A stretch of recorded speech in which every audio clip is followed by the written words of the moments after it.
Mohon maaf Ibu dan teman-teman, harap ditunggu sebentar lagi. Operator masih sedang menyiapkan untuk menyanyikan lagu Indonesia Raya.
Baik, setelah selesai sudah kita mendengarkan lagu Indonesia Raya yang tentunya diharapkan menambah dan membangkitkan semangat kita hari ini dalam mengikuti kegiatan kuliah TAP. Selanjutnya, agar acara kita berjalan lancar pada hari ini, yang akan dipimpin oleh Muhammad Rofi Aslam. Rofi Aslam, disilahkan.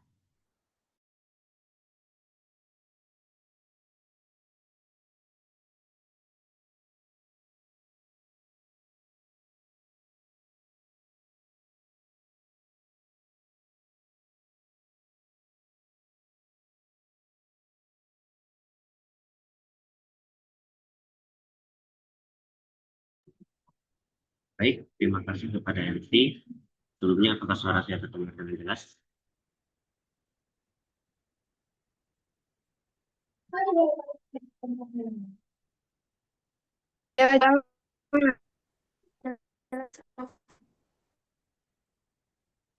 Baik, sebelum kita memulai kegiatan kita pada hari ini, marilah kita berdoa agar kegiatan kita dapat berjalan dengan lancar dan ilmu yang kita terima dapat menjadi berkah bagi kita semua. Amin. Untuk yang beragama Islam, izinkan saya untuk memimpin doa. Bismillahirrahmanirrahim. Alhamdulillah Rabbil Alamin. Hamdan syakirin, hamdan na'imin, hamdan yu'afi ni'mat, mazid. Ya Rabbana lakal hamdu kama yanbaghi li jalalika karim wa azimi sultanik. Allahumma salli ala Muhammad wa ala ali Sayyidina Muhammad. Ya Allah, ya Tuhan kami, pada hari ini kami melaksanakan kuliah tamu dengan judul Mindset dan Kesehatan Mental Mahasiswa Kesehatan, Belajar Beradaptasi dan Tetap Seimbang. Jadikanlah kegiatan ini menjadi pintu berkah dan menjadikan ilmunya sebagai sesuatu yang dapat kami gunakan di masa mendatang. Ya Allah, ya Tuhan kami, berkahilah kegiatan kami dan limpahkanlah rahmat-Mu. Rabbana zalamna anfusana wa illam taghfir lana wa tarhamna lanakunanna minal khasirin. Rabbana atina fid dunya hasanah wa fil akhirati hasanah wa qina azabannar wa sallallahu ala sayyidina Muhammadin wa ala alihi wa sahbihi ajma'in subhana rabbika rabbil izzati amma yasifun wa salamun ala mursalin walhamdulillahi rabbil alamin.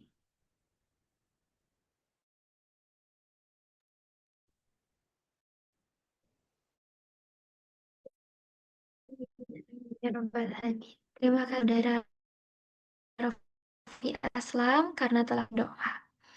Untuk membuka kegiatan kita secara resmi, marilah kita simak kata sambutan sekaligus membuka acara yang akan disampaikan oleh Ibu Nira Umi kepada Nira Umilia Purwan.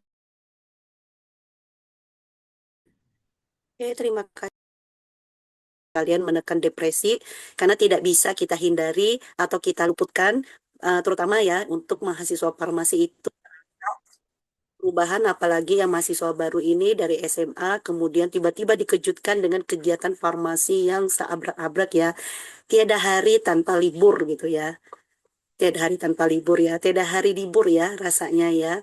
Nah, ini juga bagaimana mendali. Sebenarnya pada dasarnya pikiran manusia itu kuat, tapi pada dasarnya semua itu adalah kemampuan individu. Nah, di sini kita juga perlu belajar bagaimana sih kita mengelola emosi dan kesehatan mental kita dari Ibu Viva Dharma. Nah, jangan segan bertanya ya, kita ambil ilmu sebanyak-banyaknya dari narasumber kita pada hari ini. Mungkin nggak sekarang kalian merasakan pentingnya, tapi kalian masih menempuh beberapa tahun perjalanan untuk menyelesaikan menjadi sarjana farmasi. Nah, di sini ilmu ini atau kemampuan ini mungkin menjadi bekal bagi kita ya. Bagaimana sih cara kita menangani emosi kita? Karena pada dasarnya nanti kalian juga merasakan ada momen kalian merasa lelah, kalian juga merasa emosi nggak stabil, kalian merasa pingin berhenti aja gitu ya. Pada saat menyelesaikan pilihan ini, di sini kita belajar sama-sama supaya jadi bekal depannya dan semua mahasiswa farmasi ya dari angkatan atas 2025, 2024, 2023 ini insya Allah lulus tepat waktu ya dengan mengendalikan emosi yang stabil ya. Terima kasih sekali lagi Ibu ucapkan kepada tim panitia pada hari ini ya yang sudah bersedia meluangkan waktu antara kesibukan kalian dan kemudian kesediaan dari pemateri pada hari ini Ibu Viva Dharma Putri. Mohon bantu ilmunya Bu kepada adik-adik mahasiswa supaya menjadi bekal mereka kelak. Dengan demikian langsung Ibu buka kali ya Kakak Yui acara pada hari ini.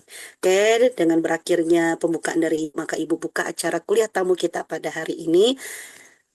Kayaknya nggak bisa tok-tok-tok gitu ya. Oke, Assalamualaikum warahmatullahi wabarakatuh. Selamat pagi semuanya. Waalaikumsalam warahmatullahi wabarakatuh. Terima kasih banyak kepada Ibu Nira Aulia Purwanti MSc APT atas kata sambutannya dan telah membuka acara kita hari ini. Selanjutnya kita memasuki sesi dokumentasi. Mohon kepada Bapak, Ibu, dan seluruh peserta untuk menyalakan kamera dan menyiapkan pose terbaiknya. Dan kepada operator boleh disiapkan. Operator, kalau sudah siap boleh kasih jempol biar saya hitung. Oke, mari kita siap berpose. Saya hitung. 1, 2, 3. Sekali lagi. Satu, dua, tiga. Oke, terima kasih banyak Bapak Ibu yang sudah menyiapkan pose terbaiknya dengan senyum manis dan penuh semangat hari ini. Kepada operator boleh untuk share CV pemateri kita hari ini.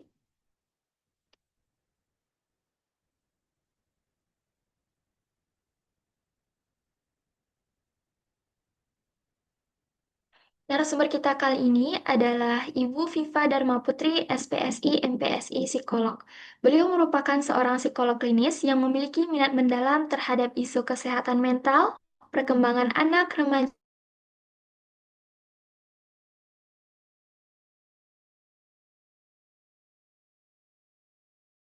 dan dewasa, serta pengembangan diri.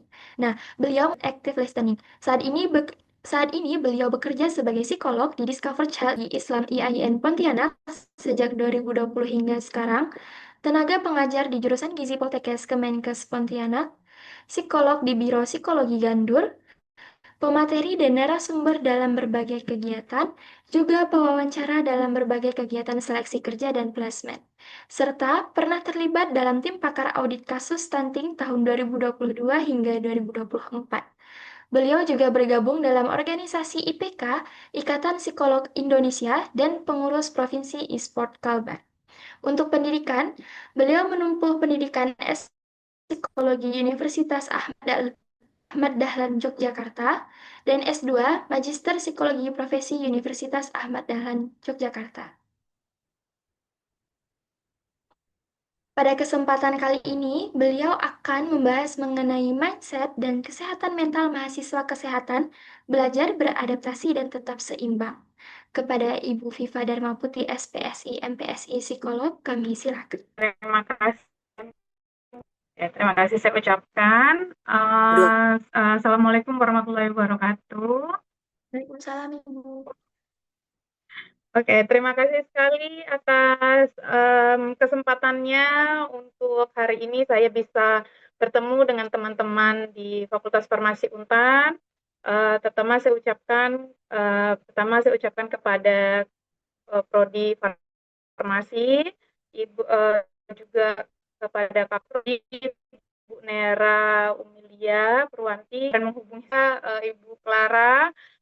Terima kasih sekali lagi sudah mengundang saya sebagai kuliah umum, kuliah praktisi ya, karena saya sebagai seorang psikolog dan teman-teman di Fakultas Farmasi. Dan terima kasih juga sudah hadir di sini di tengah jadwal yang luar biasa padat. Ternyata saya baru tahu ada belumnya di sebelum hari ini. Nah, saya tahu nih jadwal teman-teman semua di sini sangat padat. Selain ada praktikum, kuliah, laporan-laporan tugas yang seabrek-abrek ya, kuis-kuis mendadak, apalagi yang baru dari semester 1 ini ke semester 2 itu biasanya jauh lebih banyak lagi tugasnya, sehingga menyempatkan hadir di seminar ini untuk menunjukkan bahwa kalian itu peduli dengan diri sendiri dan itu sudah merupakan langkah yang luar biasa. Oke, perkenalkan dulu, saya Viva Dharma Putri, SPSI MPSI Psikolog. Saya seorang psikolog klinis. Yang akan kita bicarakan hari ini adalah sesuatu yang ya mungkin dikatakan sering diabaikan tapi sangat fundamental, yaitu bagaimana kondisi pikiran dan kesehatan mental teman-teman itu ternyata mempengaruhi seluruh perjalanan dalam hidup, terutama dalam kuliah. Nah, tema kuliah praktisi hari ini mindset dan kesehatan mental mahasiswa kesehatan, terutama di farmasi, kemudian belajar beradaptasi dan tetap seimbang. Jadi secara jujur tentang kuliah, tentang harapan yang mungkin bukan datang dari diri sendiri, tapi kiri atas bawah, depan belakang, dan dari tekanan kuliah, tekanan harapan yang itu nanti kita bahas tuh bagaimana kita bisa bertahan dan bertumbuh di tengah semua itu. Oke, jadi saya share screen.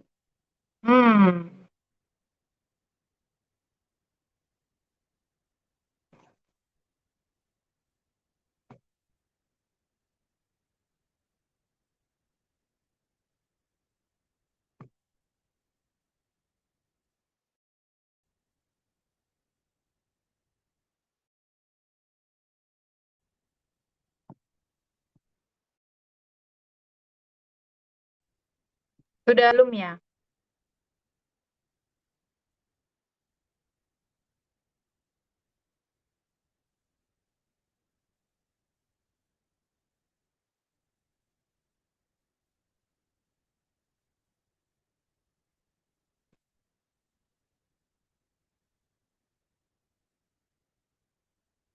Oh,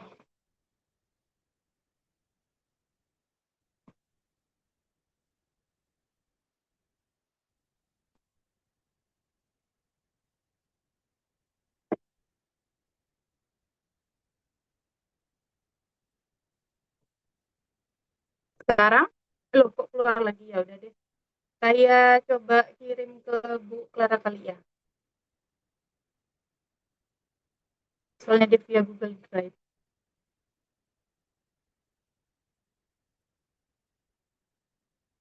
Oke, sambil jalan aja deh. Jadi sebelum eh, masuk ke materi, sebenarnya ada yang data yang ingin saya tunjukkan sebenarnya. Ini gimana ya? Saya agak bingung ketika pakai tab ini. Sebentar ya.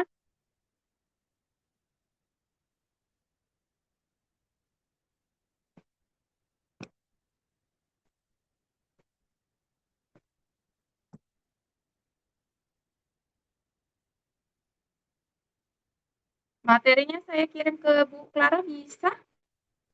Boleh Bu, silakan kirim ke saya saja.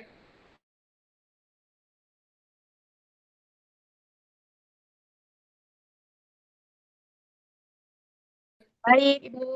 Lupa saya tadi kirim.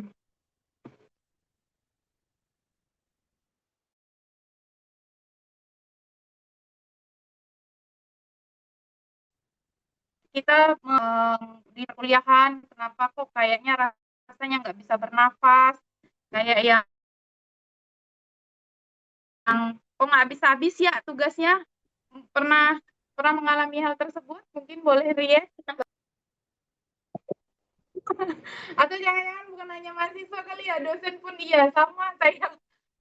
Karena pun saya juga mengajar, saya merasakan banget. Saya dulu pun pernah kuliah, apa namanya, baik kuliah S1, S2, belum lagi pelatihan-pelatihan dan sebagainya itu rasanya capek banget dan kayak yang boleh nggak nih aku napas sebentar ya kayak gitu.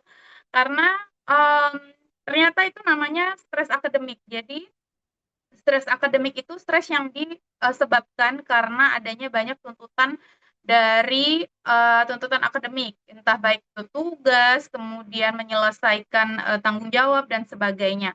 Karena hal-hal tersebut bukan apa namanya hal yang harus ditakuti, tapi akan kita hadapi bersama dan dalam psikologi itu namanya coping. Jadi bagaimana kita bisa mengatasi si stres ini tadi dengan cara yang lebih positif seperti itu. Karena coping itu ada yang coping positif dan coping negatif. Nah, harapannya sih dalam uh, menghadapi masalah itu bisa kita melakukan yang namanya coping stress positif.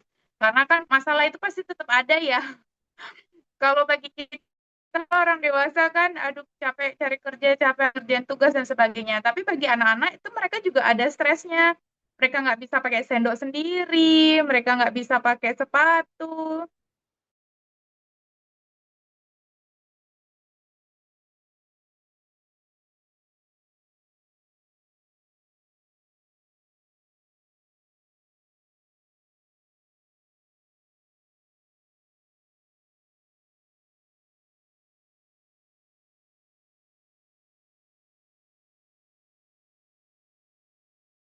Di antaranya itu, dua dari satu dari tiga itu pasti mengalami yang namanya stres berat gitu. Dan mungkin dari setiap tiga orang yang ada di dalam ruangan ini pun, setidaknya satu orang sedang berjuang dengan beban yang sangat berat. Kemudian 62% mahasiswa dengan jurusan yang mereka tempuh, terutama bukan jurusan yang mereka pilih sendiri, itu lebih dari setengahnya, lebih dari separuh mahasiswa di Indonesia datang ke kampus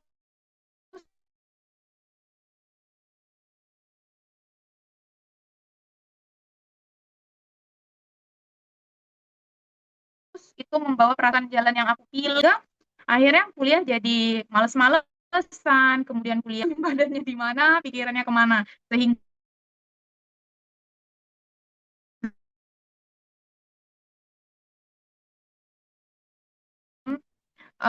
apa namanya,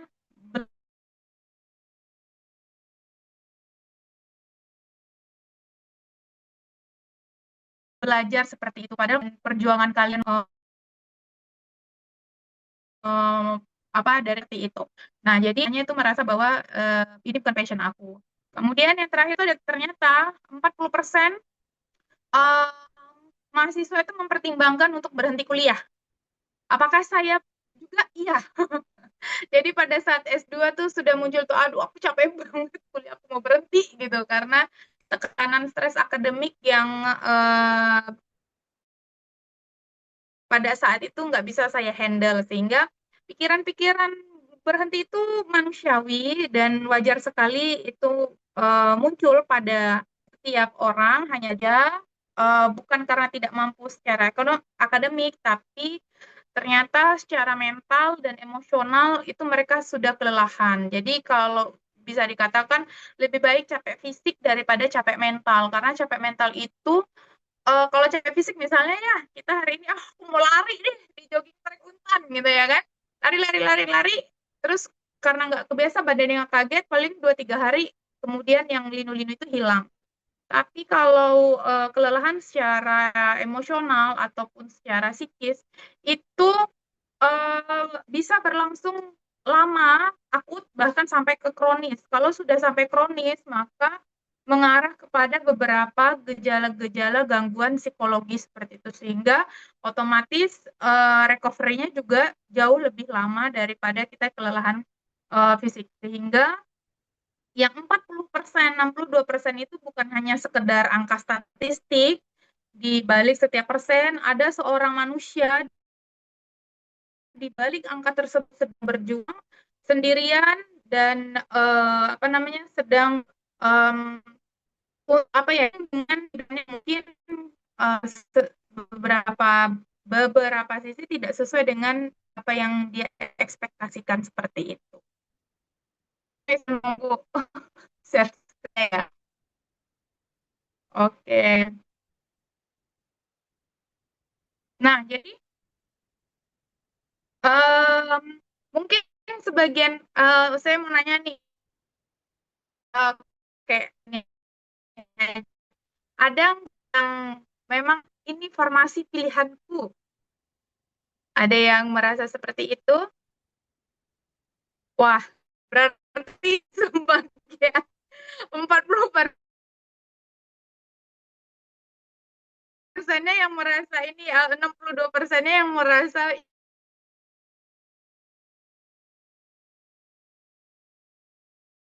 ini bukan jalan yang aku pilih ya, tiba-tiba di awal mungkin di tengah jalan, karena itu pun yang namanya matematika, statistika, psikologi. Mau menangis sih pasti ya. Si anak IPS ini tiba-tiba masuk ke psikologi, ketemu matematika, ada lagi yang namanya biopsikologi. Ya ampun, jauh dari ekspektasi saya. Sehingga um, perbedaan antara ekspektasi dengan realita inilah yang sebenarnya salah satu dari sekian banyak faktor yang memicu stres akademik seperti itu. Dan orang tua kalau nggak suka jurusan ini, dengan pertimbangan mereka sudah berkorban banyak, jadi aku terus, meskipun hati juga nggak pernah ngikut seperti itu. Nah, masih belum ya share screen-nya.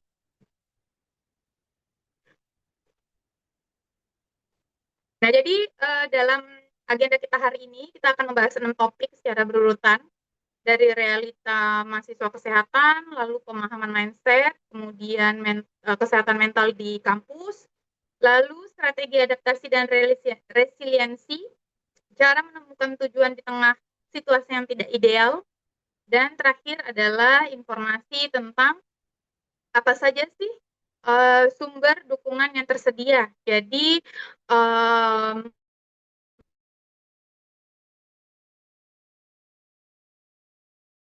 bukan untuk bagaimana cara bisa menyembuhkan gitu.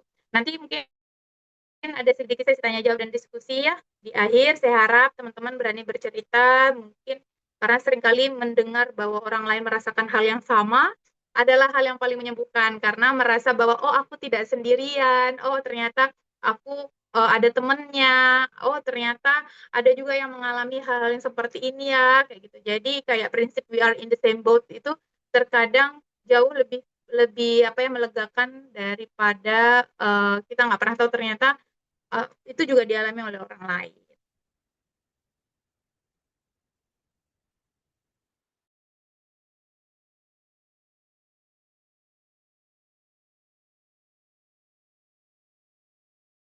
Nah, uh, Mohon sudah diteruskan. kah ininya? Baik. Ini salah satu contoh itu ya Bu,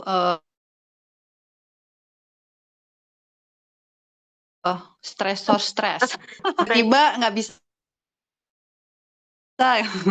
Oke. Jadi ini judul saya tuh saya ubah tambah sedikit dari bertahan menjadi berkembang. Nah, jadi kita membangun mindset sehat di kampus sehingga dari awalnya negatif kita ubah ke yang lebih positif lagi. Oke deh, alhamdulillah ini sudah muncul ininya, tinggal di slideshow kan aja ke slide keempat.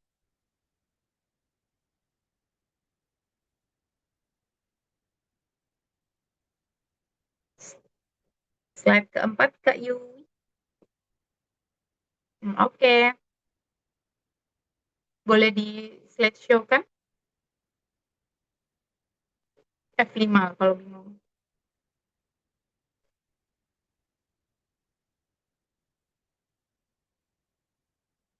Oh, yang paling bawah itu.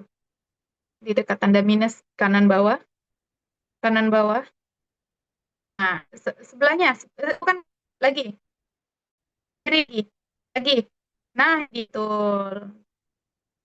Nah, kita masuk ke realita dari mahasiswa kesehatan. Nah, kita mulai dari titik yang paling jujur.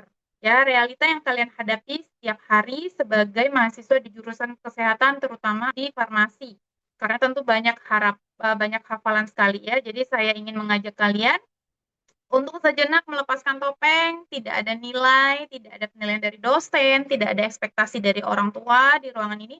Hanya kita semua sebagai manusia yang saling mencari jalan. Oke, next. Nah, saya ingin berbagi sebuah kutipan nyata ya. Ini adalah kata-kata yang disampaikan seorang mahasiswa farmasi di semester 3 yang pernah datang ke konseling. Jadi dia bilang gini, aku masuk farmasi itu bukan karena mau, Bu, tapi karena mama bilang itu bisa jadi masa depan yang bagus sekali. Jadi ini dikarenakan pada saat masuk kuliah dia nggak tahu lagi nih mau apa, tapi orang tuanya pengennya masuk ke farmasi seperti itu. Nah, apakah ada yang merasa familiar dengan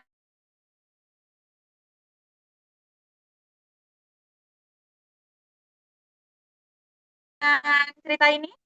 Merasa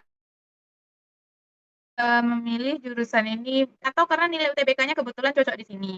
Nah, jadi ada beberapa hal ternyata yang jadi permasalahan. Pertama, tidak ada motivasi. Jadi dikarenakan karena disuruh tadi sehingga motivasional tadi ataupun eksternal yang mendukung tidak ada. Belajar karena terpaksa juga bukan karena aku pengen tahu atau mempelajari bagaimana sih farmasi ini berjalan atau bagaimana sih psikologi ini sebenarnya seperti itu. Kemudian ada muncul konflik internal. Ini berkaitan dengan apa ya, dengan apa yang diinginkan dan yang diharapkan dan yang terjadi di realita itu tidak sesuai, tidak sejalan.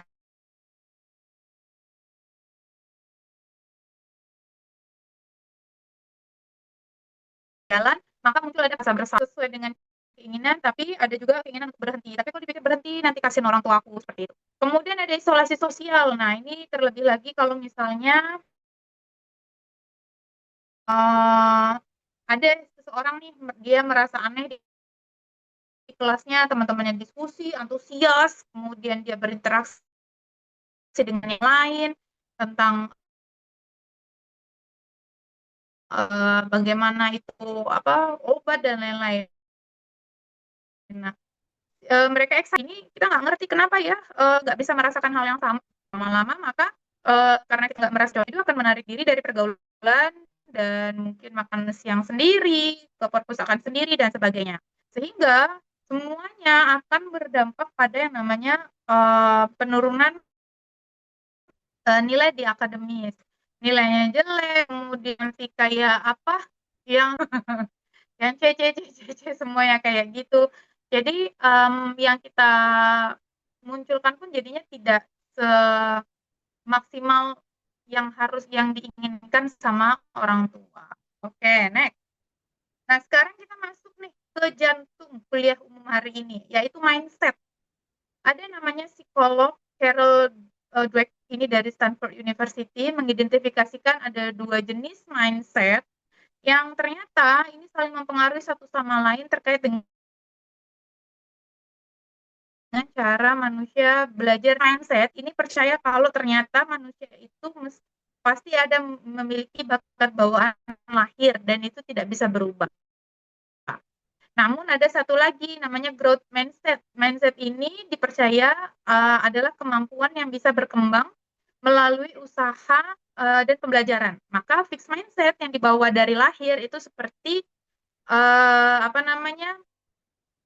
kegagalan berpikir bahwa saya tidak mampu. Kalau gagal itu saya tidak mampu, sama dengan tidak mampu. Kemudian fixed mindset ini akan memunculkan nyerah saat kesulitan, menghindari tantangan baru, dan sering bilang kalau aku tidak berbakat di sini, seperti itu.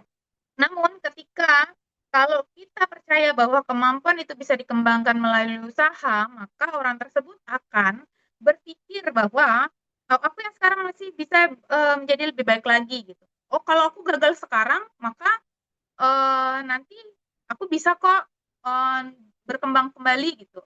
Kemudian orang tersebut akan gigih dalam menghadapi kesulitan, kemudian belajar dari keberhasilan orang lain, dan dia akan mengatakan bahwa, oh aku ini belum bisa kok, tapi nanti aku sedang belajar. Nah, kalau dalam kehidupan nyata, kalau fixed mindset ini misalnya kayak siapa namanya ya, si A gitu ya, dapat nilainya C gitu dalam salah satu mata kuliah di farmasi.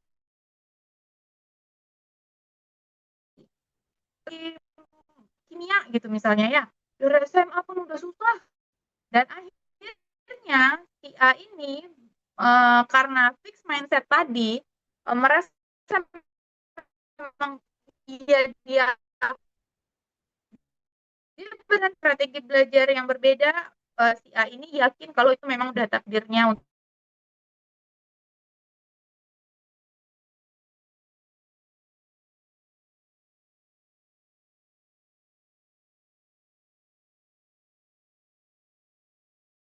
gagal.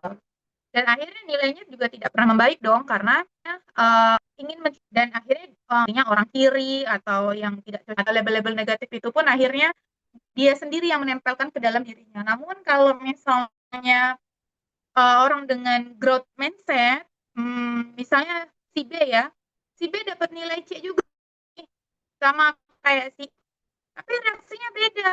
Dia berpikir bahwa oke, strategi belajarku mungkin salah nih, nggak bisa kalau tempat yang rame. Apa aku coba di perpustakaan kota aja ya Pak ya, atau di perpus di kampus dan sebagainya. Kita cari tempat sepi gitu. Cobalah aku belajar bikin peta konsep, bikin apa lagi, mind mapping, bergabung dengan kelompok-kelompok belajar, tanya dengan teman-teman, diskusi. Sehingga karena adanya dia berubah dan bertumbuh secara pemikirannya, dan ini tadi mengatakan tantangan sebagai peluang dan digigih dalam kesulitan, maka nilainya jadi naik ke B+ gitu. Bukan karena dia tiba-tiba lebih pintar, tapi dia memperlakukan kegagalan itu sebagai data, bukan sebagai vonis. Maka kuncinya adalah ya terkait dengan pemikiran kita, keyakinan kita dan sebagainya itu bisa banget berubah karena otak manusia itu sifatnya plastis, jadi dia berkembang Maka ada istilah dalam psikologi adalah you are what you think. Jadi kamu apa yang kamu pikirkan. Ketika kita memikirkan bahwa kita yang memang ini gagal, maka ya tidak langsung kita dan otak itu akan merekam bahwa ya memang kita gagal seperti itu. Tapi kalau kita berani untuk apa namanya eh coba aja deh, kita coba ganti kayak gini, coba lagi kayak gini. Jadi kegagalan itu dianggap sebagai pelajaran berharga, maka bisa menjadi lebih baik lagi. Maka kalau fix mindset terkait dengan pilihan jurusan, kalau fix mindset berkata aku tidak suka farmasi berarti aku tidak pernah bisa sukses di jalan ini dan jalannya buntu. Nah, kalau growth mindset sebaliknya, aku belum menemukan bagian dari farmasi yang begitu menarik bagi aku, tapi mungkin ada aspek yang bisa kuhubungkan dengan minatku dan aku bisa eksplorasi dulu sebelum menyerah. Nah, tinggal teman-teman mau memilih yang mana. Apakah tetap dengan fixed mindset atau memilih menjadi growth mindset seperti itu. Nah, jadi coba nih saya tanya nih, siapa yang pernah berpikir kayak si A tadi? Yang merasa bahwa wah aku ini memang tidak cocok, aku gagal, aku nggak bakat. Ada? Oh, atau teman-teman di sini semua sudah growth mindset nih, sudah apa namanya mampu menghadapi tantangan. Oke, harapannya semua sudah masuk growth mindset ya. Nah, karena kabar baiknya itu tadi, mindset itu bukan kepribadian permanen. Sehingga dia bisa sangat sekali berubah tergantung dengan kita yang mengendalikan. Sehingga kita yang mengendalikan diri kita sendiri, bukan apa namanya kondisi orang lain dan sebagainya. Kalau kata teman saya itu mood itu kita yang buat, bukan dicari katanya. Oh iya juga ya, saya bilang gitu.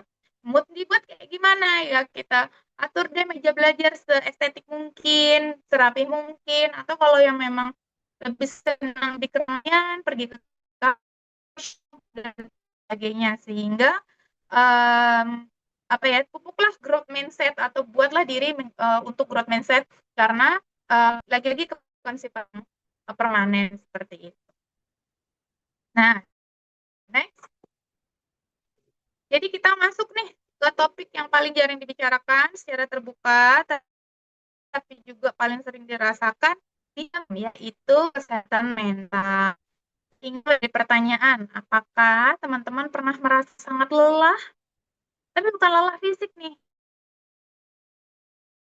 Lelah yang, tapi lelah yang terasa sampai ke tulang sumsum. Lelah yang bahkan tidur panjang pun udah belasan jam, itu rasanya masih kurang aja. Oke, nah kalau iya, kalian nggak sendiri. Saya juga. Karena ada nama untuk kondisi itu. Oke, next. Ini ada namanya spektrum distress akademik. Ya, spektrum distress akademik karena kesehatan mental itu bukan suatu hal yang hitam ataupun putih, bukan hanya sehat atau gila, tapi ada spektrum yang lebih luas dan yang penting bagi kita untuk bisa mengenali di mana sih posisi kita berada. Nah, kalau stres normal, nih tingkat yang pertama ya, ini stres yang wajar, bahkan sangat diperlukan. Karena deadline yang mendekat, ujian yang perlu disiapkan, itu semua menghasilkan tekanan yang bisa menjadi motivasi jika dikelola dengan baik. Contohnya misal, kita merasa deg-degan nih semalam sebelum ujian praktek gitu. Atau itu kan stres ya. Akhirnya kita belajar dengan keras, tidur cukup, dan keesokan harinya mengerjakan ujian itu atau mempresentasikan sebuah tugas jadi lebih baik karena kita suatu dorongan yang kuat. Itu namanya EU stress. Jadi stresnya itu kita kelola, itu sebagai kayak bahan bakar deh gitu ya buat kita dipicu, memacu diri menjadi lebih baik seperti itu. Nah, sehingga setelah ujian kita jadi rileks, jadi tenang, kayak beban di pundak itu lega, hilang. Itu normal. Kemudian tingkat yang kedua, jika stres nol ini tidak dengan baik, maka masuk ke yang namanya burnout. Burnout ini adalah kelelahan emosional yang kronis karena sudah berlangsung lebih dari 1 tahun ya, atau beberapa bulan tadi. Berbeda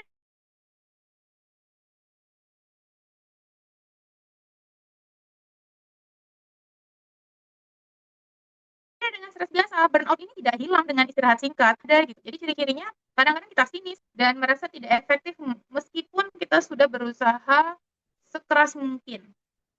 Contoh misalnya ada seseorang nih, udah semester 3 nih, dia merasa kayak zombie akademik ya. Datang ke kuliah, mengerjakan tugas, tapi semua kayak hampa aja, kayak yang rutin aja kayak gitu. Dia nggak peduli lagi nilainya bagus atau jelek, akhirnya berjam doom scrolling media sosial berjam-jam karena nggak punya energi lagi untuk melakukan hal yang lain. Bahkan dia sudah sampai tidak menyadari bahwa ini sudah melampaui yang namanya kelelahan biasa, sehingga butuh yang namanya istirahat terstruktur. Istirahat terstruktur ini misalnya di reset ulang jam 9 sudah siap-siap tidur, jam 10 udah mulai tidur, nanti bangun jam 5, jam 6, olahraga sedikit, aktivitas-aktivitas, nanti kayak gitu juga. Jadi sudah harus terstruktur kehidupannya. Nah, uh, ketika sudah tidak lagi tertangani, maka muncul yang namanya kecemasan akademik. Kecemasan akademik ini sudah melampaui rasa gugup biasa. Jadi, kalau sudah masuk ke kecemasan akademik, maka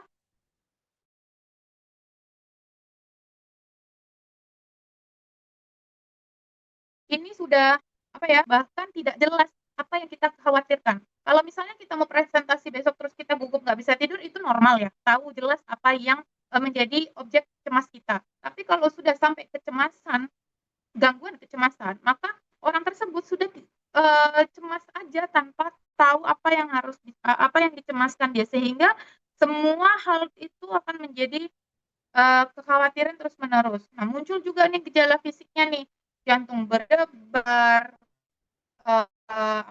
sakit perut sebelum ujian, kemudian menghindari situasi akademik karena takut gagal dan lain-lain, sehingga sudah boleh psikolog masuk untuk mengintervensi dan memberikan treatment berupa cognitive behavior therapy. Jadi kalau sudah masuk sini tentu sudah harus dalam penanganan dan pengawasan seorang psikolog karena dikhawatirkan terjadi hal yang tidak diinginkan. Nah, contohnya nih, misalnya ada seorang mahasiswa tidak bisa tidur setiap malam, every single night. Dia terus mengulang pikiran bahwa gimana ya kalau aku nggak lulus ya? Nanti gimana nih kalau orang tua aku kecewa nih? Nanti gimana kalau aku nggak bisa jawab pertanyaan? Nanti gimana nih apa? Semuanya kekhawatiran itu muncul dalam pikirannya secara bersamaan. Akhirnya karena pikiran-pikiran itu tadi, dia jadi tidak hadir kuliah untuk menghindari rasa cemas ketika dosen bertanya. Hanya sekedar menurut kamu gimana, itu udah bikin badannya gemeteran dan luar biasa. Nah, sehingga dia semakin menghindar,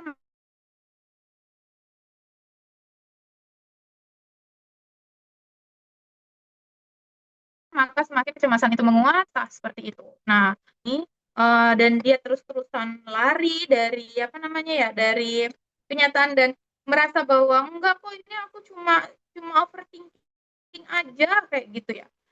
Maka muncul ini udah tingkatan yang menurut saya udah patologis ya. Ini kondisi yang sangat membutuhkan bantuan profesional. Jadi tandanya dari depresi akademik ini adalah kehilangan minat total. Yang tadi dia senang ngopi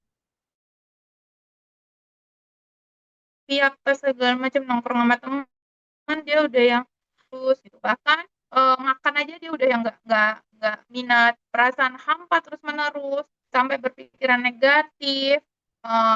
Mungkin berpikiran negatifnya tidak hanya tentang dunia ya, tapi tentang diri sendiri. Dan yang lebih menyakitkan lah bagi kami psikolog adalah yang paling berat itu sudah ada perkiraan untuk menyakiti diri sendiri, bahkan untuk ya menghilang lah gitu dari dunia. Saya tegak untuk diagnosa depresi. Tapi ingat ya, jangan self diagnose ya teman-teman. Kalau memang merasa seperti itu, segera datang ke psikolog. Nanti saya kasih di mana saja psikolog yang bisa kalian approach dengan mudah.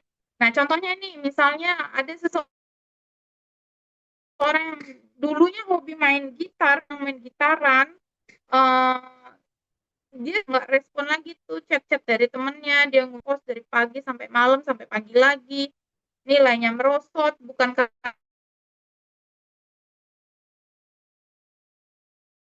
karena nggak bisa, tapi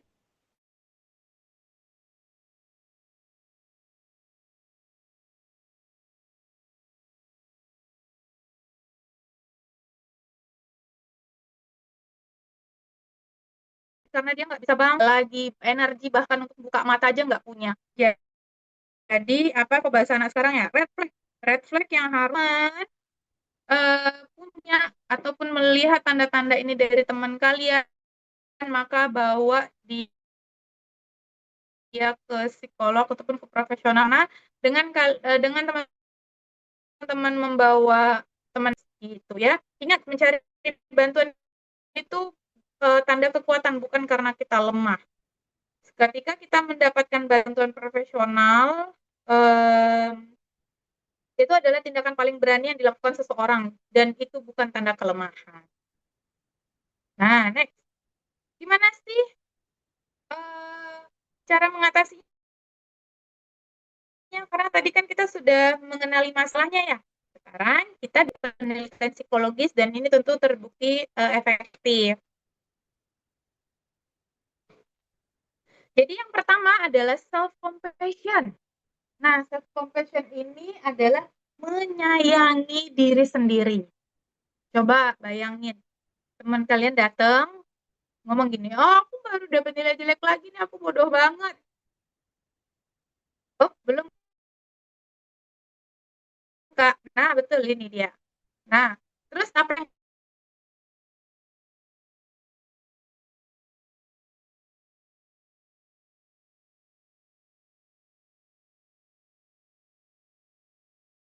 kamu katakan ke teman? Pasti menenangkan ya, menenangkan dia.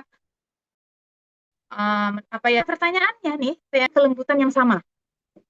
Pernah yang mengatakan it's okay Viva, it's okay, hari ini gagal, besok nanti kita coba lagi. Gak apa-apa, hari ini kita sedih dulu, gak apa-apa, nangis aja kita puas-puasin dulu, besok kita harus menghadapi semuanya dengan senyuman. Pernah seperti itu? Belum? Nah, mari mulai dari sekarang perlakukan diri kita sebagaimana kita memperlakukan teman terbaik ya. Jadi kita memberikan kasih sayang kepada diri sendiri karena ada penelitian tuh dari Dr. Christine Neff ya dari University of Texas menunjukkan kalau mahasiswa yang melatih self compassion itu ternyata memiliki tingkat kecemasan yang lebih rendah, motivasi belajarnya lebih tahan lama, dan lebih cepat bangkit dari kegagalan dibanding yang mereka sangat tinggi yang namanya self critical, yang terus-terusan mengkritik diri sendiri, mengatakan dirinya tentang hal-hal negatif dan sebagainya. Nah, gitu ya. Jadi self compassion itu gimana sih yang paling mudah memeluk diri sendiri nih? Kayak yang ini nggak bisa dicontohin, mudah-mudahan bisa terlihat ya di layar teman-teman. Jadi yang kayak kita peluk itu namanya butterfly hug. Jadi boleh dicari tuh di apa internet gimana sih butterfly. Jadi butterfly hug tuh kita memeluk diri sendiri itu kayak nggak apa-apa, capek banget ya memang aku hari ini ya. Kita validasi dulu nih emosi-emosi negatifnya. Habis itu baru kita masuk ke kalimat yang lebih positif. Oke, nanti kita coba lagi hari ini. Aku kuat, ya walaupun nangis sedikit nggak apa-apa, tapi aku bisa mengatasi semua. Nah, gitu. Kemudian yang kedua adalah reframing kognitif. Jadi reframing ini bukan menyangkal masalah, tapi tentang menemukan cara pandang yang lebih akurat dan lebih membantu. Contoh, kita ubah dari aku harus sempurna atau gagal. Kita ubah menjadi aku cukup melakukan hal terbaik hari ini. Eh, Kemudian ada lagi, kita ubah dari kalimat semua orang bisa kecuali aku. Memang aku yang gagal, menjadi setiap orang punya tantangan yang tidak terlihat dari luar dan aku bisa menghadapi tantangan tersebut. Nah, jadi ubah dari pikiran negatif ke pikiran positif ya, walaupun memang agak sulit ya, tapi kita coba aja. Misalnya, aduh aku nggak bisa. Nah, diubah menjadi oke, aku memang belum bisa sekarang, nanti aku coba dan aku latihan seperti itu. Nah, kemudian ada namanya manajemen energi. Jadi ini bukan hanya manajemen waktu ya, tapi kita kelola tuh yang namanya fisik, emosional, mental, sosial, dan segala macam secara proporsional. Nah, ini contoh. eh Siapa ya? Saya kasih ini aja lah, Mbak Yui ya. Mbak Yui rajin belajar nih 10 jam sehari, tapi dia nggak pernah olahraga. Tidurnya 4 jam, nggak pernah sosialisasi. Tentu nilainya jadi turun. Sedangkan eh, temannya belajar 6 jam, tapi tidurnya 7 jam. Joggingnya 3 kali seminggu dan makan siang sama temannya. Nilainya akhirnya konsisten bagus karena energinya terbagi nih. Bukan hanya waktu yang dikelola secara holistik. Nah, gitu. Kebiasaan kita kan belajar, belajar, belajar, belajar. Tidur kurang, olahraga enggak. Karena fun fact-nya teman-teman, olahraga yang teratur dan makan yang sehat itu ternyata membuat hormon bahagia itu muncul. Memang sih capek ya habis olahraga gitu, tapi setelah itu kita jadi fresh. Nah, itu sebenarnya proses untuk memunculkan si hormon dopamin tadi. Jadi, bukan hanya waktu yang kita kelola untuk belajar dan sebagainya, tapi juga mengelola si energi. Jadi, tidur tetap tetap cukup, olahraga juga diimbangi, serta makan yang sehat dan sosialisasi. Jadi, harus balance semuanya. Lalu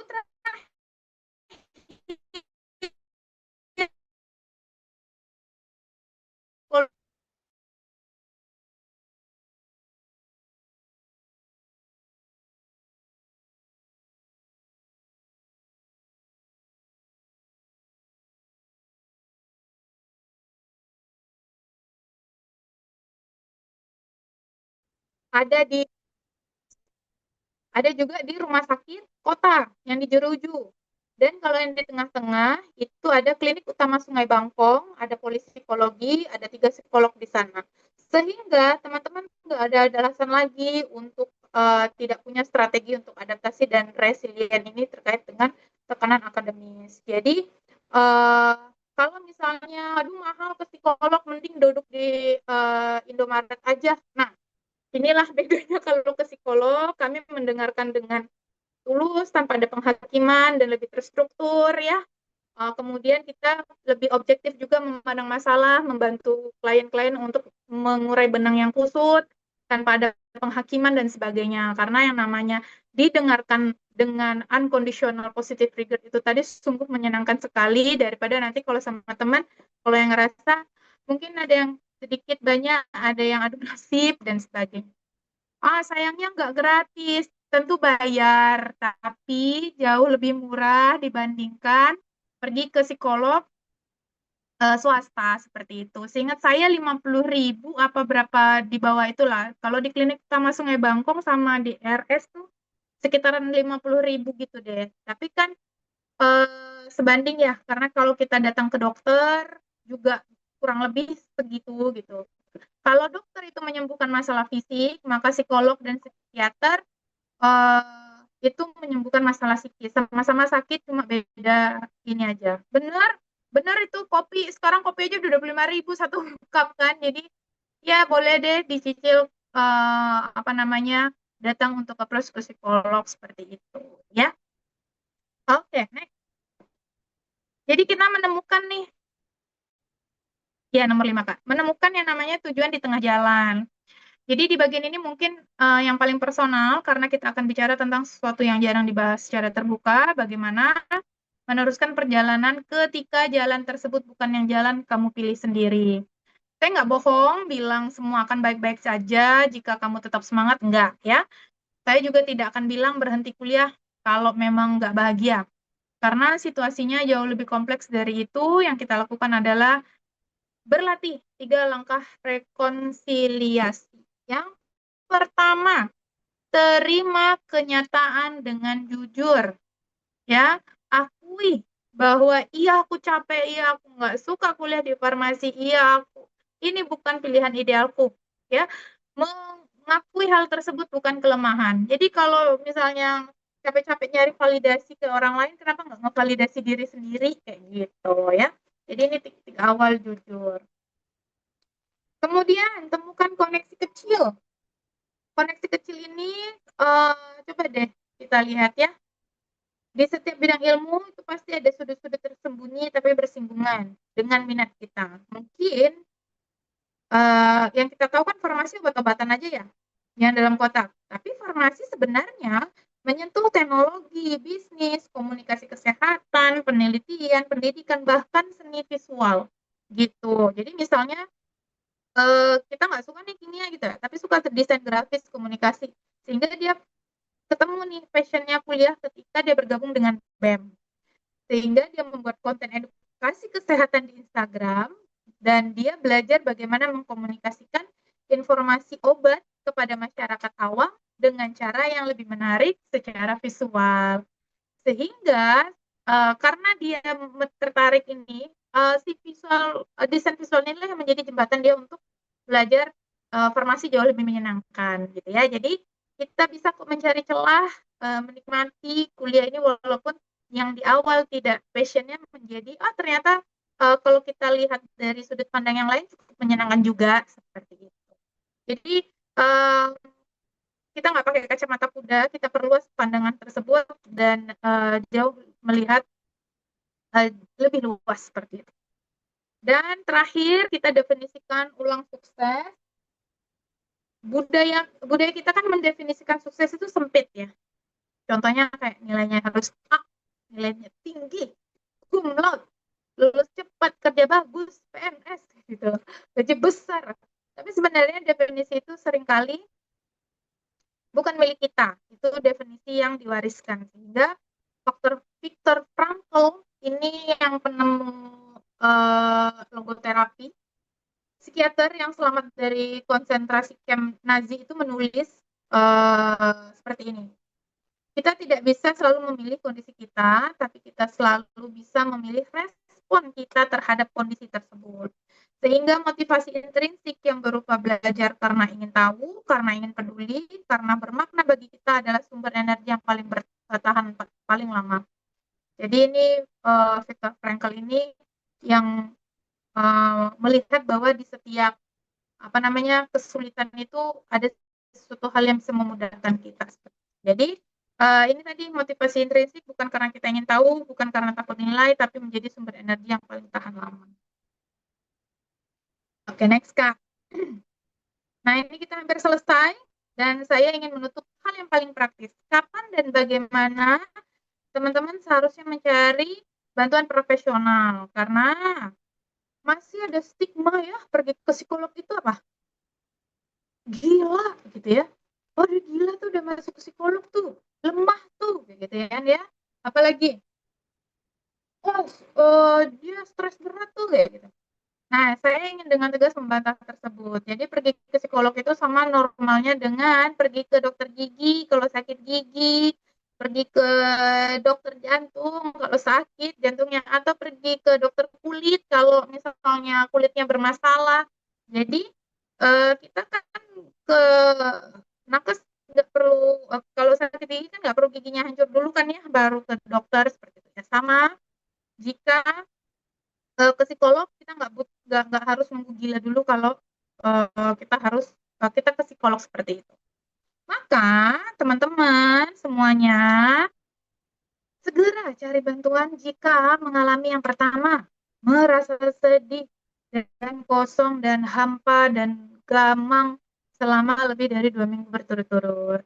Kemudian ada nih muncul perilaku menyakiti diri sendiri. Menyakiti diri sendiri nggak perlu ngebarcode lengan ya, tapi hanya dengan tidak makan berhari-hari, tidak bersosialisasi, mengurung diri, dan sebagainya, itu sudah cukup dikatakan menyakiti diri sendiri, atau yang paling buruknya adalah berpikir untuk mengakhiri hidup. Jadi kalau ada diri sendiri atau teman yang mengalami hal tersebut, maka carilah bantuan profesional. Atau ini tadi ya, tidak bisa bangun dari tempat tidur, bahkan hanya untuk membuka mata aja dia nggak punya tenaga, dan sudah mengisolasi diri total dari semua orang.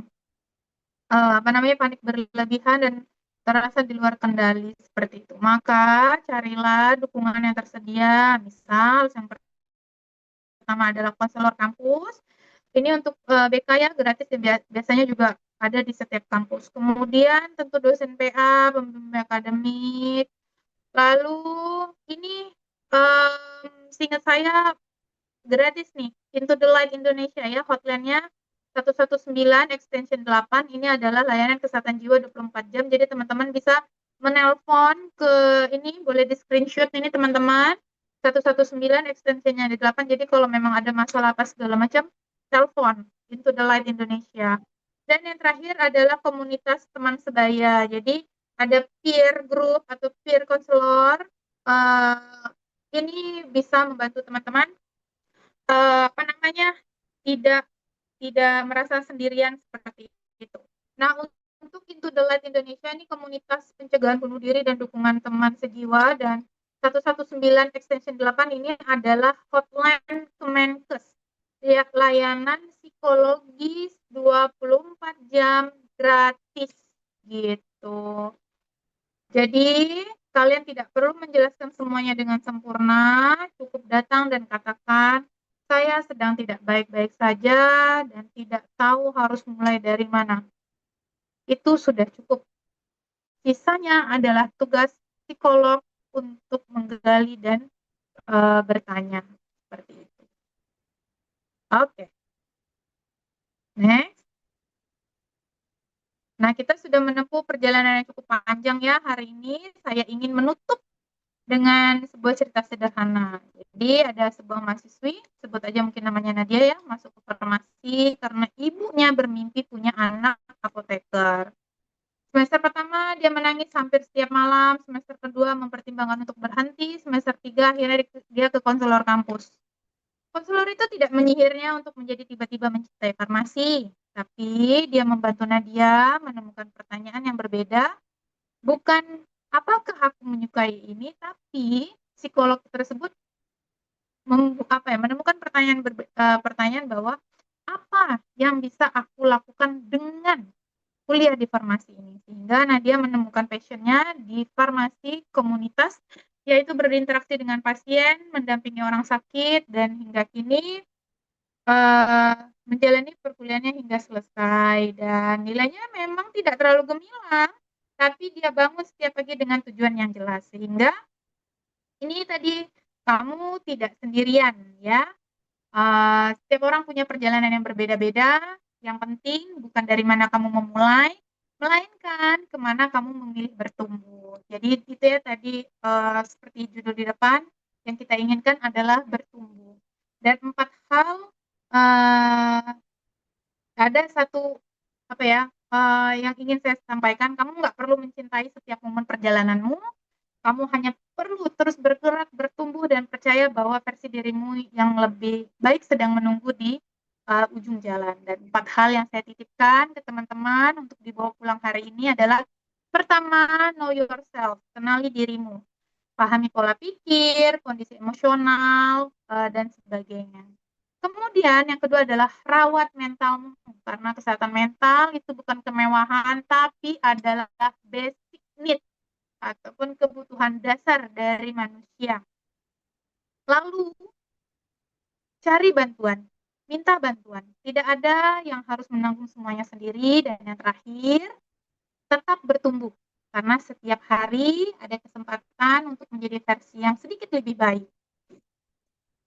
Oke, terima kasih semuanya. Semoga teman-teman bisa membawa 4 hal ini ke setelah dari kuliah praktis ini. Terima kasih.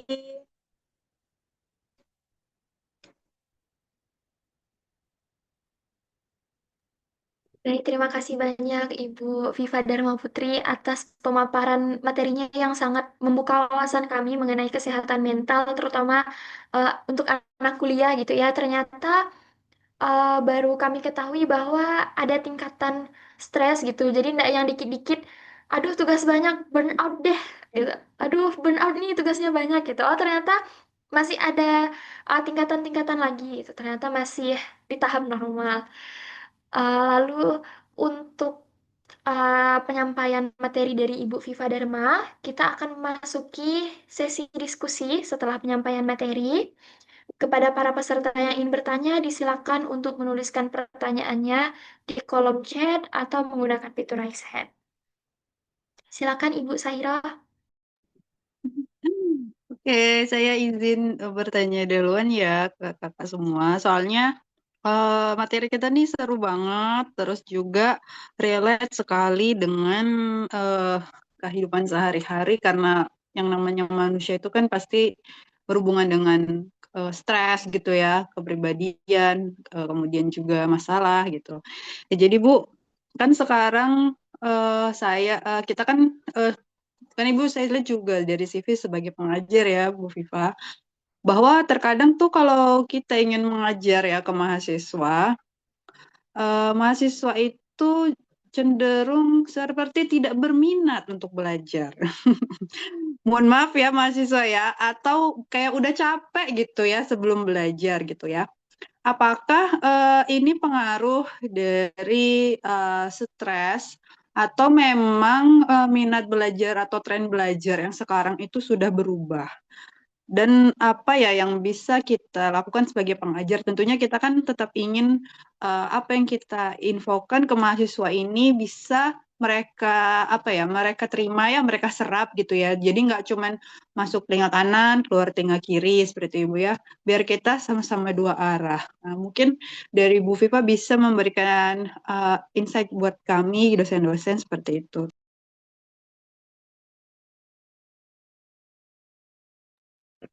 Terima kasih Bu Sahiro. Sebenarnya pun ya saya juga bukan ahli banget ya kalau dosen karena sama-sama juga pengajar. Cuma ini yang saya dapatkan juga dari teman-teman sejawat dan dosen-dosen senior, guru-guru saya bahwa em, mereka selalu kalau pas kuliah lah ya saya tanya kenapa dosen-dosen saya pada tidak kayak yang santai lah gitu chill gitu ngajarkan ya mungkin pertama mungkin karena mereka psikolog, kedua mereka sudah mendapatkan cara teknik untuk letting go gitu loh, jadi tidak terlalu terbebani dengan hal-hal tersebut lah. Jadi yang saya dapatkan itu pertama kita sendiri dulu Bu yang mengubah mindset bahwa it's okay, aku hari ini mau ngajar, aku mau ngajar misalnya saya mata kuliah psikologi abnormal gitu ya. Saya mau ngajar mata kuliah psikologi abnormal, hari ini memang materinya agak cukup berat, tapi aku yakin mahasiswa bisa paham dengan apa yang aku ucapkan, mahasiswa juga bisa mengerti dengan apa yang aku jelaskan. Kemudian jadi saya self talk dulu itu yang juga diajarkan dengan guru-guru saya. Setelah self talk apa namanya? Mulai menurunkan ekspektasi sih Bu. Karena kadang-kadang yang menyakitkan kita sendiri adalah ekspektasi kita terkait dengan realita seperti itu. Harapan kita kan mereka mendengarkan semua ya, namun kita nggak bisa apa namanya? Me, apa ya mudahnya ya mengatur sesuai dengan apa yang kita inginkan seperti itu. Akhirnya di kelas kalau karena saya tipenya agak belak-belakan ya saya bilang gini, terserah deh kalian mau dengerin dengerin enggak ya udah.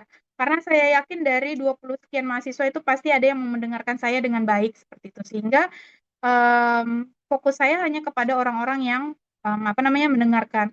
Apalagi waktu kita kuliah online ya, itu kan kayak capek banget. Ini ngomong sama siapa sih aku sebenarnya gitu. Jadi saya, untuk menurunkan ekspektasi saya terhadap mereka harus mendengarkan.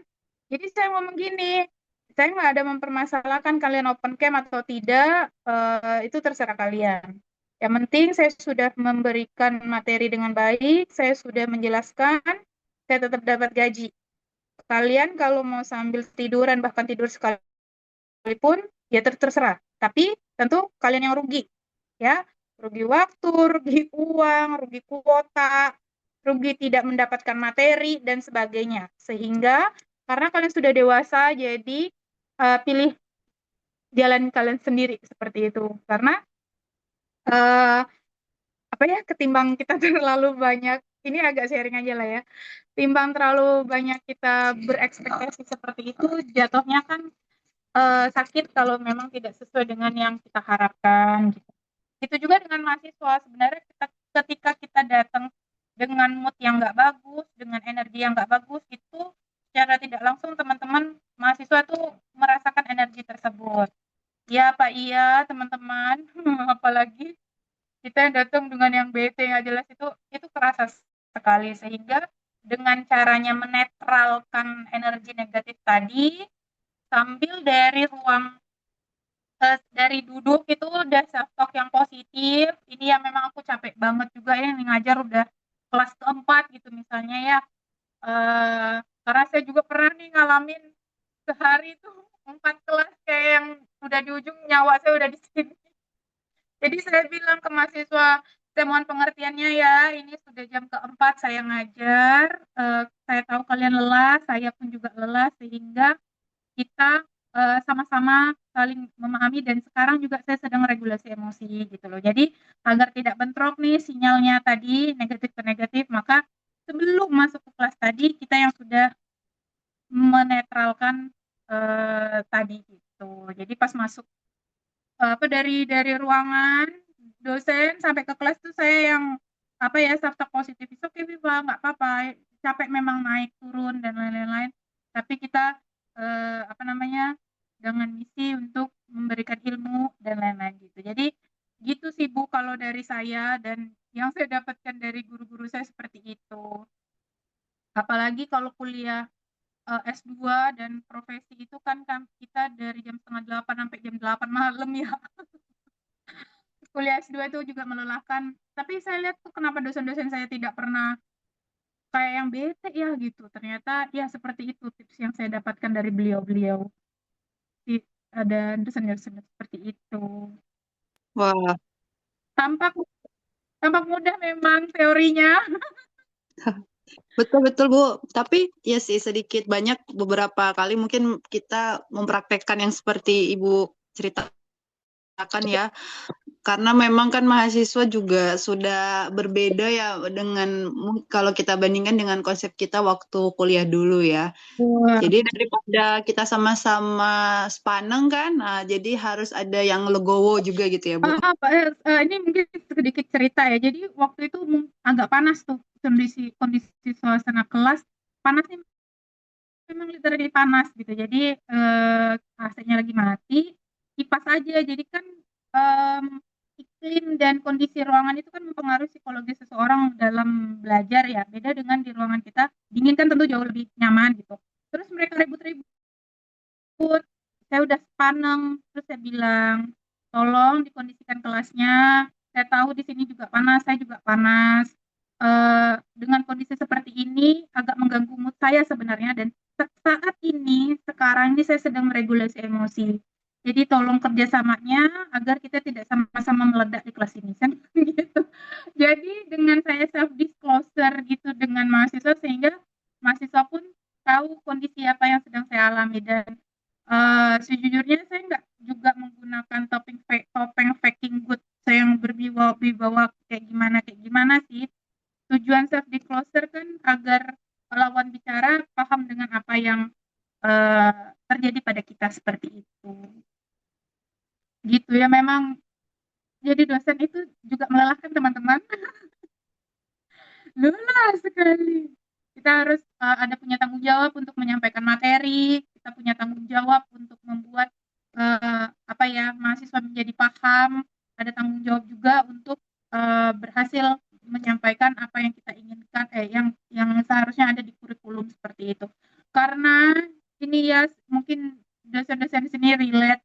Kalian nilai jelek itu bukan kalian yang sedih, kami dosen juga sedih, teman-teman.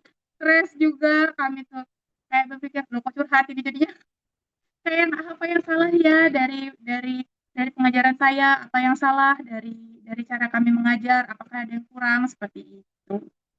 Ya sekian deh curhatan dari sesama dosen ini, semoga membantu Bu Sahiro. Ya Bu, sangat membantu Bu. Berarti kita semua ini memang mengalami masa yang sama. Sir, we are in the same boat. Ternyata menyenangkan sekali punya teman yang senasib semendanggungan. Begitu juga dengan teman-teman mahasiswa.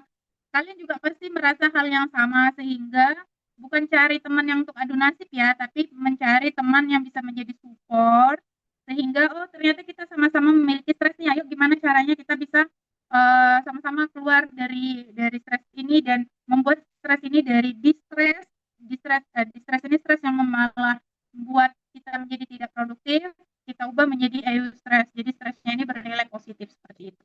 Nah, gitu deh.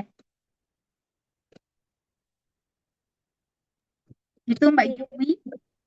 terima kasih banyak Ibu Viva. Di sini saya juga ingin bertanya, Bu, terkait hal yang mungkin ini sedikit curhat, barusan banget saya alami gitu. Saya dapat chat dari teman saya kalau tidak jadi nugas karena katanya dia lagi kayak orang gila katanya dan dia lagi mengasingkan diri begitu. Jadi yang saya bingungkan sekarang tuh apa yang harus saya lakukan untuk apa ya? Saya tuh takut dia tuh lagi tertekan banget atau bagaimana gitu Bu kondisi dia di sana. Sedangkan kos saya sama kos dia tuh sangat jauh. Jadi apa apa yang bisa saya lakukan? Apakah saya harus nelpon dia atau memvalidasi perasaannya atau seperti apa gitu Bu? Dan orang ini tuh orang yang agak tertutup memang, cuman dia paling sering ngeluh kayak ih capek banyak tugas gitu. Nah, terkait ini juga dia mungkin karakter saya dan teman saya ini agak sedikit berbanding terbalik. Kalau saya tipe yang mungkin ih capek banyak tugas tapi nggak apa-apa hadiahnya nilai A gitu. Selalu selalu dibawa ke positif tapi mungkin apakah eh, cara saya menanggapi itu agak berlawanan atau berbanding terbalik gitu Bu dengan dia. Jadi apakah memang saya harus menyesuaikan dengan dia gitu Bu? Terima kasih Bu. Nah, sebenarnya nggak juga sih. Kayak gini, gini aja, saya kasih tips and trick. Jadi coba bayangin, kamu punya masalah, terus saya nanya, ada apa? Ceritalah.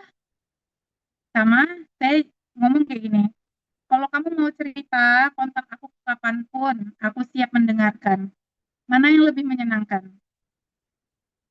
Yang kedua Ibu.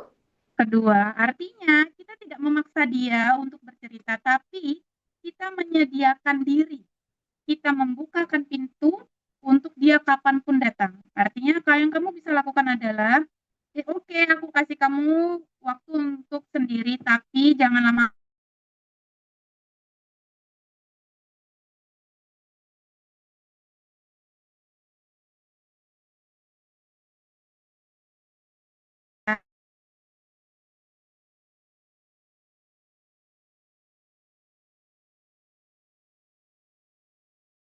Diam-diam sendiri aja, gitu ya.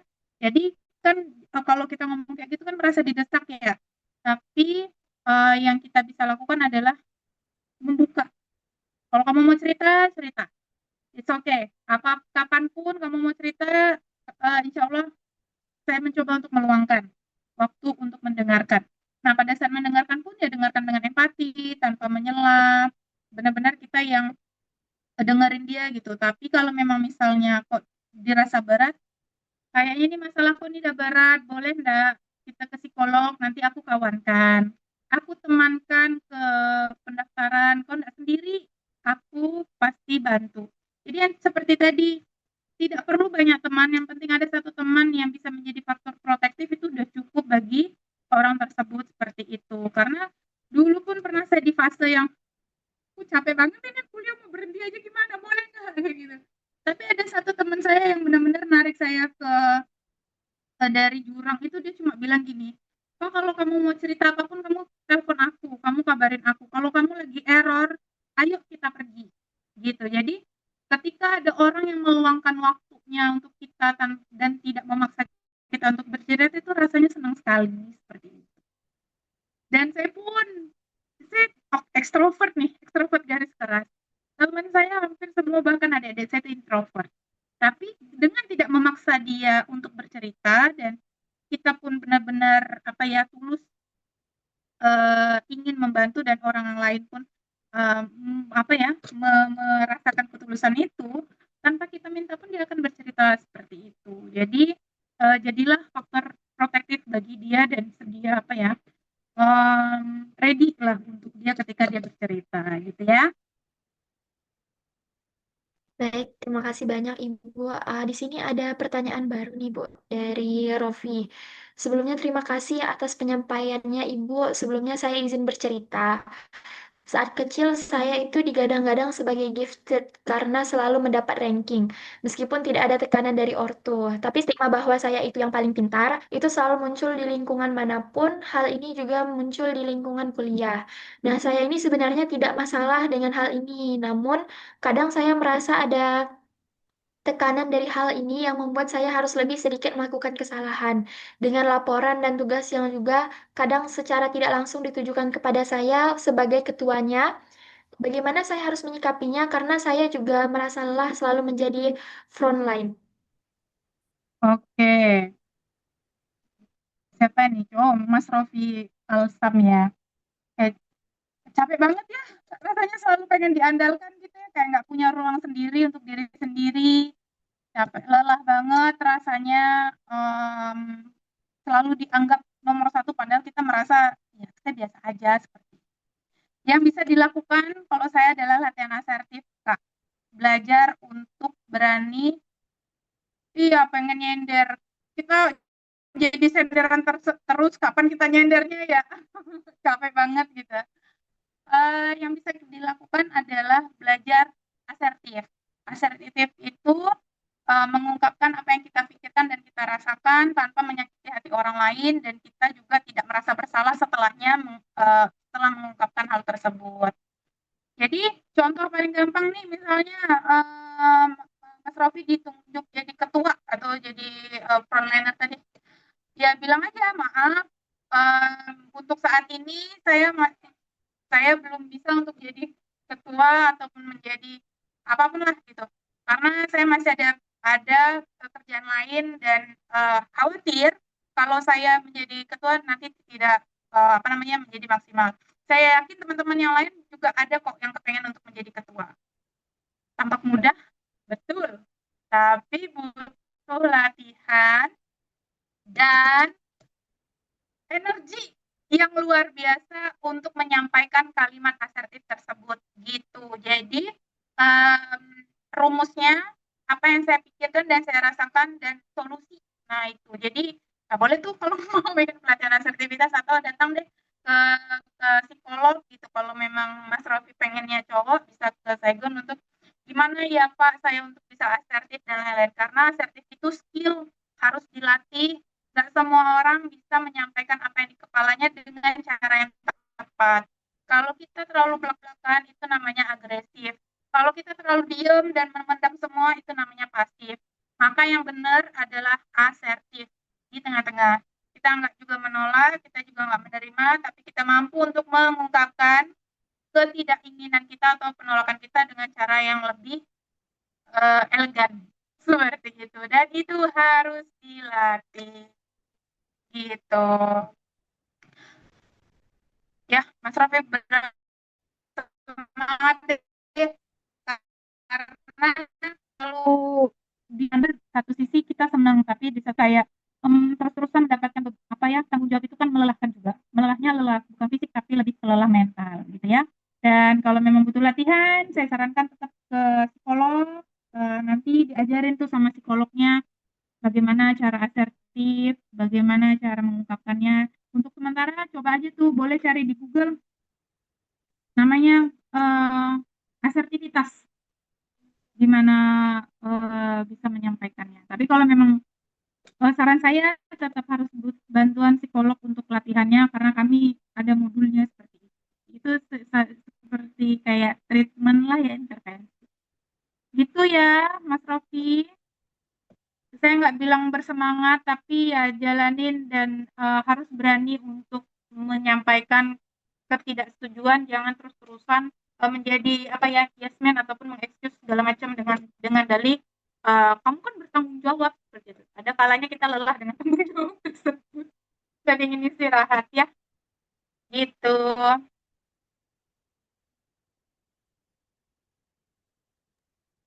Baik Ibu, berarti kita di sini tuh harus bersikap asertif, berani menolak, jangan selalu merasa tidak enak untuk menolak yang berujung jadi beban untuk diri kita sendiri gitu ya. Mulai punya tugas nih, teman ngajak ngopi. Alah nanti aku kalau tak ikut nih tak enak nih, nanti dibilangnya aku sombong apa segala macam.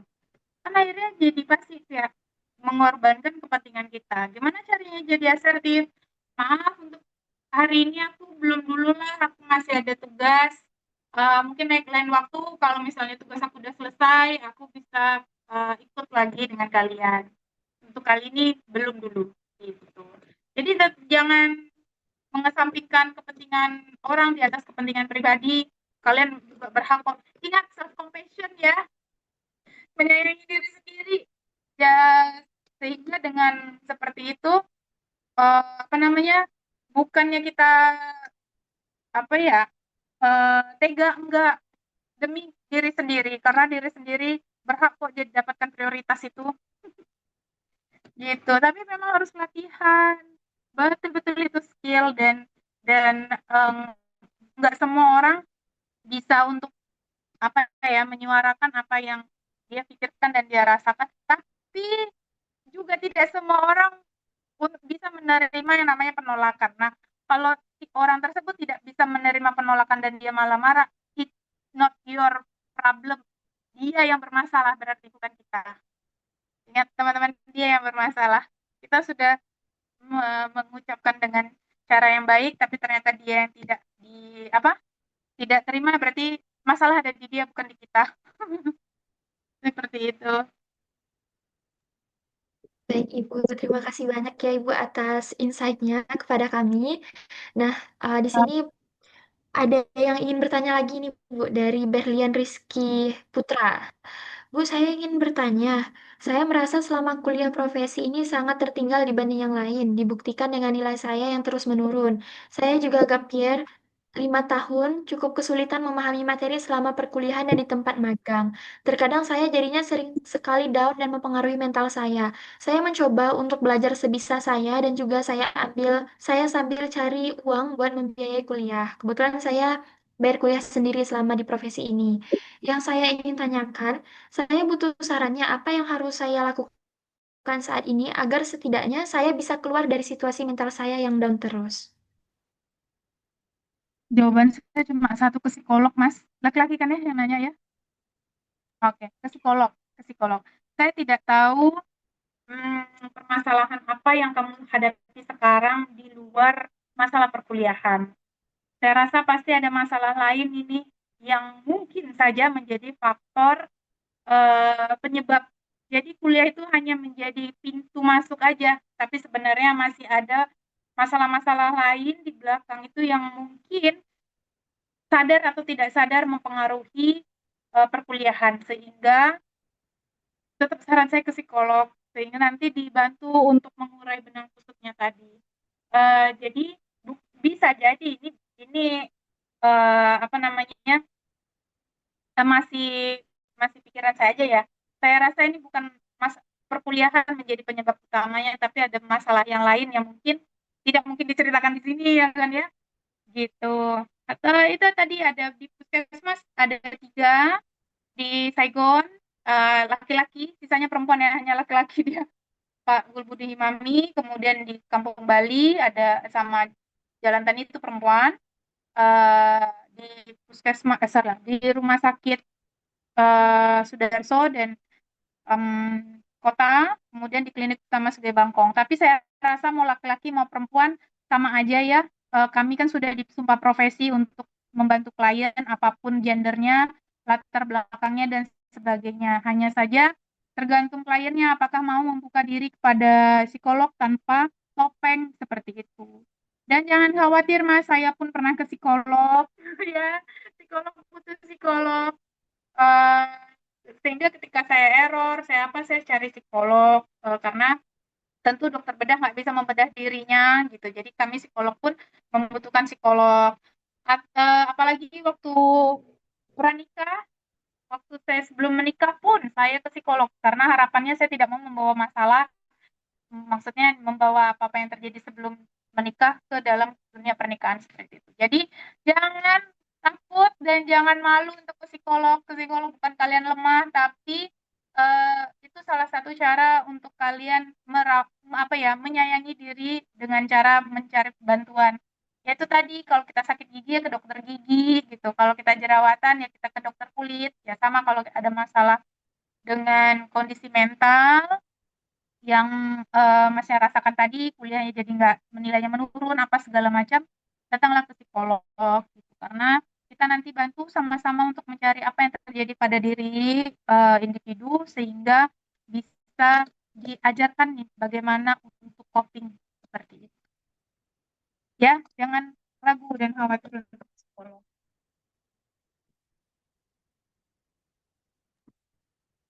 Baik, Ibu, terima kasih banyak untuk pesannya. Semoga tergugah untuk Bang Berlian Rizky Putra untuk segera ke psikolog untuk tidak takut dan jangan merasa malu. Nah, bagi para peserta yang lain, teman-teman atau ibu bapak dosen yang ingin bertanya, silakan untuk bertanya. Apabila masih ada pertanyaan.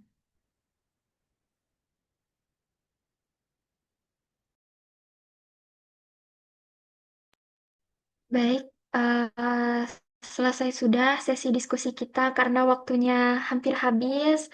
Semoga ada kesempatan lagi kita dapat bertemu dengan Ibu Viva Dharma untuk berdiskusi kembali mengenai materi yang berkaitan dengan mindset dan kesehatan mental tentunya. Di sini saya izin menyampaikan kesimpulan dari beberapa pertanyaan tadi. Minat belajar mahasiswa tidak selalu dipengaruhi oleh stres, bisa juga dipengaruhi oleh metode pengajaran. Nah, oleh karena itu, penting untuk membangun self-talk yang positif, mengubah mindset, dan menyesuaikan ekspektasi agar lebih realistis. Dalam menghadapi teman yang sedang menarik diri, sebaiknya tidak memaksa mereka untuk bercerita, melainkan memberi ruang dan tetap hadir sebagai dukungan, juga mengarahkan ke bantuan profesional jika diperlukan. Di sisi lain, bagi yang sering dicap pintar atau ditunjuk sebagai pemimpin, penting untuk bersikap asertif dengan menyampaikan perasaan secara jelas dan sopan, serta mampu menolak dengan elegan. Kemudian mengakses bantuan psikolog juga tidak perlu dikhawatirkan karena layanan tersedia di beberapa puskesmas, tadi di Puskesmas Tani Makmur, di Kampung Bali, di Puskesmas Saigon. Kemudian setiap individu memiliki ritmenya masing-masing sehingga tidak perlu memaksakan diri mengikuti energi atau kecepatan orang lain, serta coba untuk rutin olahraga. Sekian kesimpulan dari sesi diskusi kita kali ini. Kami ucapkan terima kasih banyak kepada Ibu Viva Dharma Putri atas ilmunya, wawasannya yang dibagi kepada kami, yang sangat membuka pikiran kami. Oh, ternyata seperti ini dan seperti ini, gitu. Selanjutnya, kita akan melakukan sesi penyerahan sertifikat kepada operator. Silakan untuk menampilkan sertifikat.